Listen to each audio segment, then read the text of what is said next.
Have you ever heard a clearer admission of the incentives that are warping our political discourse? Yeah. You know, we spend a lot of time on this program looking at the political divide and the toxic discourse fueled by conspiracy theories and misinformation. And last night, there was this admission that really caught our attention. Dan Bongino, who was once this prominent right-wing influencer who trafficked in conspiracy theories, he explained why he pushed those narratives, and we should explain to our audience, he's now the #2 official at the FBI, and he promoted, years ago, false claims about the January 6th pipe bomb case, even suggesting that it was an inside job. Here's what he said to Sean Hannity last night.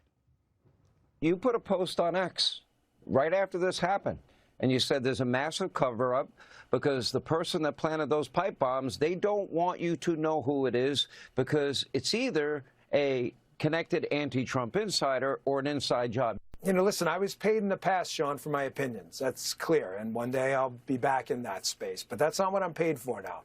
I'm paid to be your deputy director. And we base investigations on facts. Have you ever heard a clearer admission of the incentives that are warping our political discourse? Bongino saying, yeah, I said all that stuff, but I was paid to say it. This whole segment is breathtaking. The incentive structures are wildly perverse. So he was paid to spin conspiracy theories. Now he's being paid to be the #2 at the FBI. Why would any law enforcement agency out in the country, why would any American citizen trust anything that comes out of the FBI, between Director Kash Patel, who was part of all of this, to this guy? But it has clear corrosive effects on democracy, that if we can't trust the institutions of our government, then we do not have a democracy. And conspiracy thinking is a kind of acidic kind of mental disease that undermines that.